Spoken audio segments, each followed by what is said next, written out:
Hei, selamat datang lagi di channel ini, channel yang memberikan informasi seputar anime. Karena kemarin waktu aku bahas anime Handa-kun, lumayan banyak yang nonton. Kali ini aku akan membahas alur cerita anime Barakamon, di mana Handa kali ini telah dewasa. Yang kerennya itu luar biasa, bisa bikin cewek jadi jatuh rasa. Selamat menonton, wahai pemuda masa depan bangsa. Jangan lupa di like, komen, dan subscribe ya.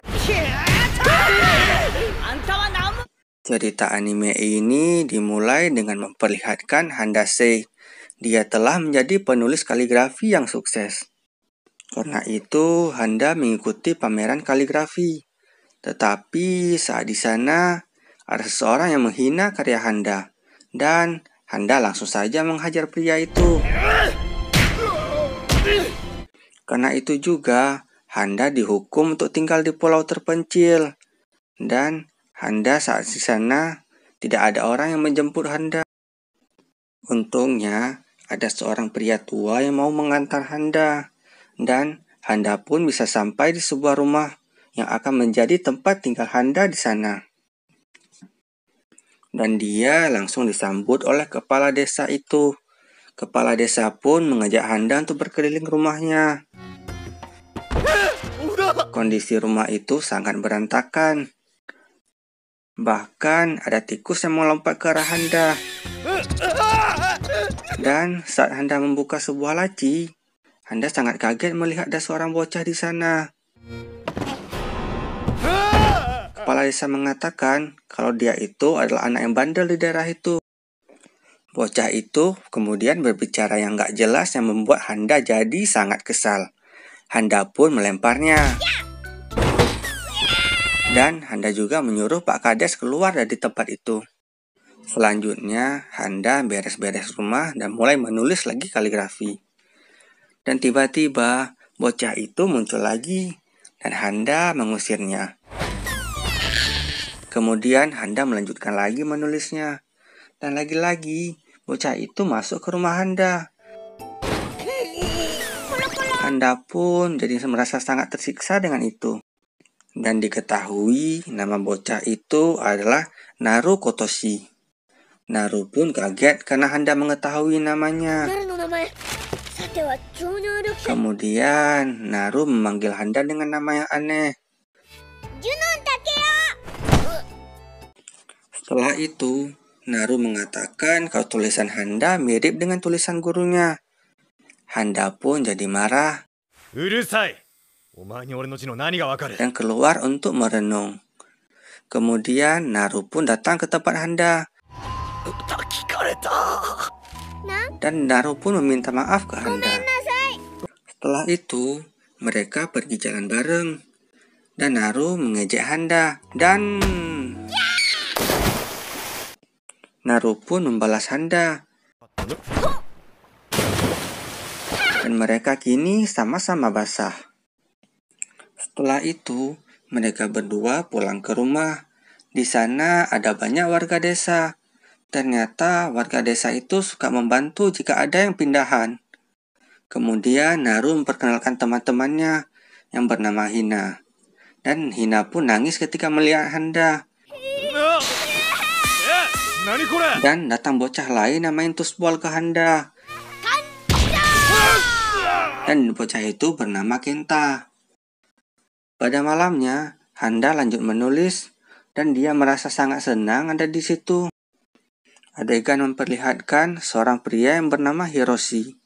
Dia adalah anak dari kepala desa dan sekarang ayahnya menyuruhnya untuk mengantarkan makanan ke Handa. Kembali ke tempat Handa, Naru datang ke rumah Handa. Kali ini dia membawa dua orang wanita yang bernama Miwa dan Tama. Ternyata sebelum Handa tinggal di situ, rumah yang Handa tinggal itu adalah markas mereka. Ternyata mereka berdua yang mengajarkan Naru untuk menjadi anak yang bandel. Kemudian mereka mengganggu Handa dan kabur. Kemudian Naru datang lagi.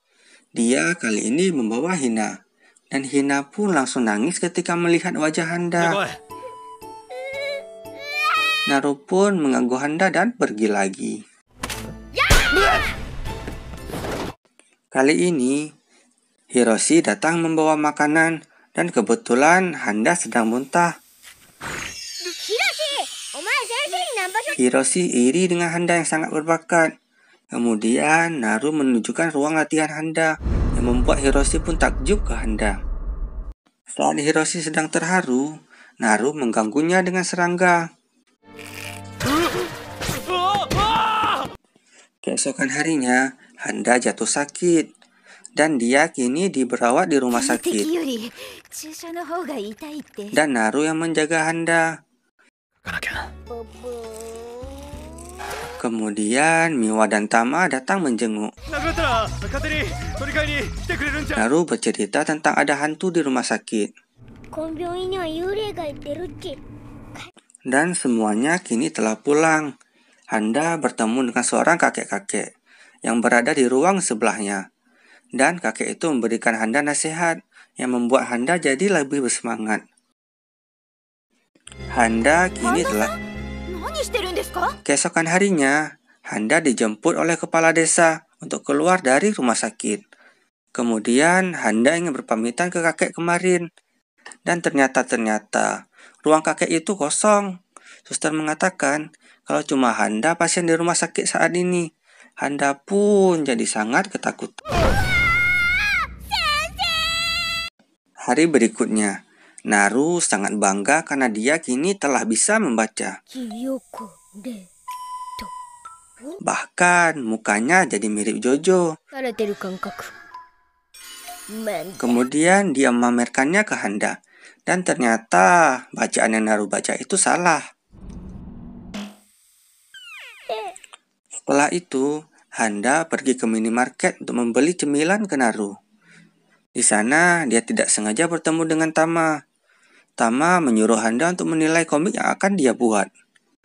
Handa sangat kaget melihat komik yang dibuat oleh Tama, karena komik itu sangat-sangat aneh. Setelah itu, Handa jadi trauma dan tidak mau bertemu dengan komikus lagi. Dan juga Tama merasa malu, karena dia telah menceritakan tentang komiknya ke Handa. Kemudian Tama bergegas ke rumah Handa. Sampai di sana, dia melihat Handa sedang berpelukan dengan Hiroshi. Padahal itu cuma salah paham. Tama pun kabur setelah melihat itu. Keesokan harinya, Handa mendapatkan kabar kalau kaligrafinya kalah. Dan Handa kini depresi. Apalagi dia kalah dengan anak yang berumur 18 tahun. Naru, Miwa, dan juga Tama datang ke rumah Handa. Miwa dan Tama pun keluar saat melihat Handa sedang marah. Kemudian Naru mencoba menghibur Handa. Naru menyuruh Handa membawa kantong plastik ke pelabuhan. Ternyata banyak warga desa di sana. Ternyata juga di sana sedang ada acara ambil kue beras. Miwa mengatakan kalau Handa harus mewaspadai dua orang, yaitu Empok Yasu dan juga Engkong Pan, karena mereka berdua sangat jago menangkap kue beras. Acara pun dimulai. Handa sangat kesusahan menangkap kue beras itu. Handa pun mulai frustasi karena dia tidak bisa melakukannya. Kemudian Empok Yasu memberitahu Handa beberapa tips untuk mengambil kue yang di bawah. Kemudian Handa jadi bersemangat lagi. Acara itu pun berakhir dan Handa tidak dapat apa-apa. Sampai di rumah, ternyata Engkong Pan telah membuat sup kacang merah ke Handa. Keesokan harinya, Handa mencoba komputer di rumahnya. Tetapi komputer itu rusak dan parahnya lagi HP Handa juga rusak. Setelah itu, Handa mencoba menghibur diri dengan mengunjungi tempat yang banyak kucing. Handa pun sangat senang dengan itu. Tapi Handa alergi kucing. Karena itu kulitnya jadi gatal-gatal. Setelah itu Handa pergi ke minimarket untuk beli obat dan juga meminjam telepon. Di sana ada Naru, Hina, dan juga seorang anak yang bernama Aki. Aki itu adalah adiknya Tama. Aki punya hobi bermain game. Aki menyerahkan telepon ke Handa. Ternyata itu telepon jadul. Handa sama sekali tidak bisa menggunakannya. Dan Handa pun jadi sangat malu. Kemudian Handa menelpon Kawafuji. Handa meminta dikirim komputer baru. Kawafuji menyuruh Handa untuk istirahat. Tetapi Handa tidak mau. Dan Handa pun mengatakan kata-kata bijak ke Kawafuji. Tetapi para bocah itu mendengarnya dan mereka pun mengejek Handa. Setelah itu, Handa memberi mereka permen. Keesokan harinya, Handa jalan-jalan keliling desa. Dan tanpa disengaja, Handa bertemu dengan seorang pria yang sedang mencari rumput laut. Ternyata pria itu adalah ayahnya Miwa. Dan dia menyuruh Handa untuk menulis kaligrafi di kapalnya. Handa meminta untuk latihan di rumah. Tetapi pria itu menyuruh Handa langsung menulis di kapal. Saat Handa mau menulis, para bocah itu mengganggunya. Dan parahnya lagi, para bocah itu mencoret-coret kapal itu. Dan dengan bersusah payah, akhirnya Handa berhasil melukis kapal itu. Keesokan harinya, Handa terus berlatih menulis. Dan datang seorang kakek memberikan makanan bernama konomon. Ternyata rasanya sangat enak. Handa pun jadi ketagihan memakan itu. Handa pun jadi kesusahan saat makanan itu habis. Untungnya Naru yang datang bersama Miwa dan Tama membawa konomon. Miwa dan Tama meminta Handa untuk membantu mereka mengerjakan PR. Tetapi tugas yang diberikan Handa terlalu berat bagi mereka. Setelah itu Handa pergi sebentar. Miwa dan Tama pun kepo tentang Handa. Mereka menduga kalau Handa punya pacar. Kemudian Naru memberikan benda rahasia Handa ke Miwa dan Tama. Mereka menduga itu adalah foto pacarnya Handa. Ternyata itu adalah foto tokoh kaligrafi. Mereka pun marah ke Handa karena terlalu jonas. Keesokan harinya, kepala desa menyuruh Handa untuk menemani para bocah itu ke laut. Miwa, Tama, dan Hiroshi juga ikut dengan mereka. Mereka pergi ke pantai yang berbatu. Handa khawatir karena dia biasanya pergi ke pantai yang pasir. Kemudian para bocah itu berenang di laut. Sedangkan Hiroshi menangkap ikan. Tama pergi ke dekat Handa. Tama bertanya tentang Hiroshi ke Handa. Karena Tama pikir kalau Handa itu pacaran dengan Hiroshi. Tetapi Handa berpikir kalau Tama itu suka Hiroshi. Dan pikiran Tama pun jadi makin aneh. Setelah lama mandi, Handa mengajak mereka pulang. Tetapi Naru tidak ada di sana. Ternyata Naru ingin melompat dari tebing. Handa pun berniat menolongnya. Tetapi saat Handa mau menolong, ternyata Handa yang jatuh. Sedangkan Naru masih selamat. Dan akhirnya mereka pulang. Handa mengatakan kalau ini pertama kalinya dia mengkhawatirkan orang lain. Para bocah itu pun terharu mendengar itu. Adegan memperlihatkan Naru yang sedang menjual kerang. Dan datanglah Kawafuji dengan temannya. Karena melihat Kawafuji yang bertato, Naru pun tidak mau kalah. Kawafuji bertanya di mana Handa tinggal. Naru mengatakan kalau Kawafuji harus beli kerang dulu, baru dia mau menjawabnya. Dan Kawafuji mengeluarkan kartu kredit. Karena itu Naru jadi takjub. Kemudian Naru membawa kartu itu. Tetapi Kawafuji mencegahnya. Dan ada bapak-bapak yang melihat itu. Dan mereka pikir kalau Kawafuji itu seorang preman. Setelah itu Naru pergi makan bersama dengan Handa dan Hiroshi. Handa heran dengan coretan di tangan Naru. Naru pun bercerita kalau dia bertemu dengan pria berambut pirang dan bertato. Dan Kawafuji akhirnya sampai di rumah Handa. Setelah tadi dia dihukum oleh para penduduk desa.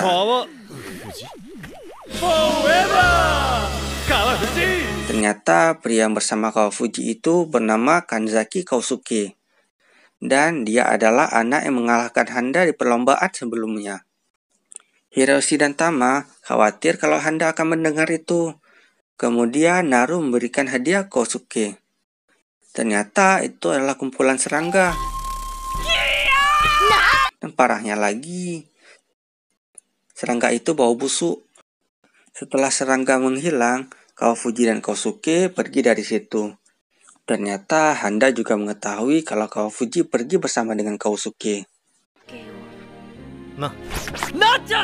Keesokan harinya, Kosuke menemui Handa.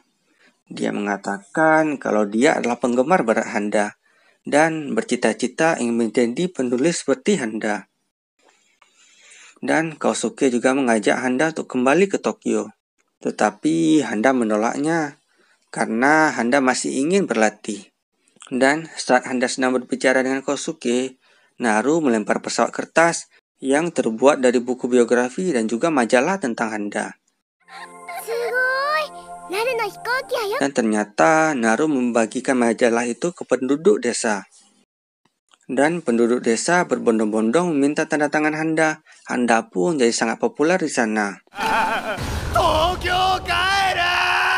Oke, sekian dulu alur cerita anime Barakamon.